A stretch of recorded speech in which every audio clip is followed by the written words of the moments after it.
নমস্কার বন্ধুরা, পায়েল হোম টিউটোরিয়ালে আপনাদের সবাইকে স্বাগত। তো আজকে আমাদের আলোচ্য বিষয় হচ্ছে কবি অজিত দত্তের লেখা ছন্দে শুধু কান রাখো কবিতাটি। কবিতাটিকে আমরা লাইন ধরে পুঙ্খানুপুঙ্খভাবে বিশ্লেষণ করব। তার আগে তোমরা যারা আমার চ্যানেলটিকে সাবস্ক্রাইব করোনি তারা সবার আগে আমার চ্যানেলটিকে সাবস্ক্রাইব করো, যাতে আমার ভিডিও তোমাদের ফিডে সবার আগে পৌঁছে যায়। চলো এবার কবিতাটি আমরা শুরু করি। কবি অজিত দত্তের লেখা ছন্দে শুধু কান রাখো। কবি এখানে বলেছেন, মন্দ কথায় মন দিও না, ছন্দে শুধু কান রাখো। তাহলে এখানে কবি বলেছে কোনো খারাপ, কোনো মন্দ এবং কোনো প্ররোচনায় মন না দিয়ে জীবনে যে ছন্দ, সে ছন্দে কান রাখার কথা বলেছেন। দ্বন্দ্ব ভুলে মন না দিলে ছন্দ শোনা যায় না কো। তাহলে এখানে কী বলেছে, দ্বন্দ্ব, সংঘাত, মারামারি, ঝগড়াঝাটি এসব ভুলে যদি মন না দিলে, মানে এসব ভুলে যদি তুমি মন না দাও, তাহলে আমরা যে জীবনে ছন্দ বা জীবনে চলার পথে যে কত রকমের ছন্দ আছে, সেই ছন্দগুলো শোনা যায় না। ছন্দ আছে ঝড় বাদলে, ছন্দ আছে জ্যোৎস্নাতে। তাহলে কি বলেছে, যে ছন্দ আছে ঝড় বাদলে, মানে ঝড় বাদল, তারপরে ঝড় বৃষ্টি বজ্রপাত এসবের মধ্যেও ছন্দ আছে। আবার কি আছে, ছন্দ আছে জ্যোৎস্নাতে। তাহলে জ্যোৎস্নার মধ্যেও যে পূর্ণিমার সময় যে জ্যোৎস্না রাত হয়, সে জ্যোৎস্না রাতের মধ্যেও ছন্দ আছে। দিন দুপুরে পাখির ডাকে, ঝিঝির ডাকে ঘোর রাতে। তাহলে কি বলেছে, যে দিনে, দুপুরে বা সকালে আমাদের পাখির ডাক হয়, সে পাখির ডাকের মধ্যেও কিন্তু ছন্দ আছে। আবার ঝিঝির ডাকে ঘোর রাতে, তাহলে ঝিঝির পোকা কখন ডাকে, ঘোর রাতে ডাকে।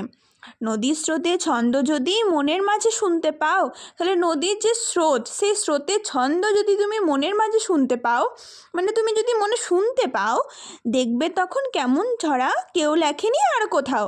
তাহলে তুমি যে এই ছন্দগুলো শুনে শুনে যে কবিতা লিখবে, দেখবে তখন এরকম কবিতা আর কোথাও কেউ লেখে নাই।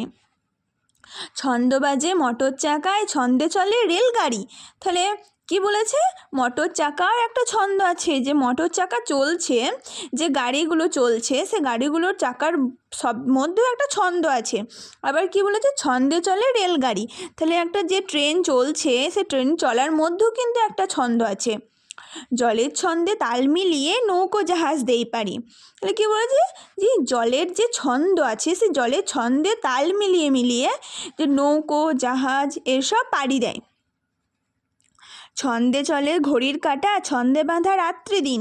তাহলে যে ঘড়ির কাঁটা, যে দেখো টিক টিক টিক টিক করে একটা শব্দ করে যে একটা ঘড়ির কাঁটা চলে, সে ঘড়ির কাঁটার মধ্যেও সে কিন্তু ছন্দেই চলছে। আবার ছন্দে বাঁধা রাত্রি দিন, মানে দিনের পর রাত আসে, আবার রাতের পর দিন আসে, এটাও কিন্তু ছন্দে বাঁধা, মানে এরকম করে এটাকে চলতে হবে। তাহলে কান পেতে যা শুনতে পাবে কিচ্ছুটি নয় ছন্দহীন। তাহলে এগুলো যদি তুমি কান পেতে শোনো, তাহলে এগুলোও কিন্তু একটি ছন্দ।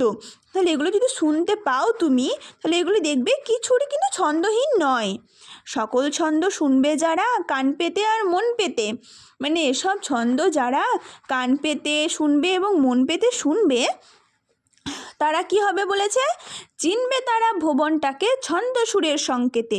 তাহলে তারা কি করবে, এই ভুবন, এই বিশ্ব, এই পৃথিবীটাকে তারা ছন্দ সুরের সংকেতে চিনতে পারবে। মনের মাঝে জমবে মজা, জীবন হবে পদ্যময়।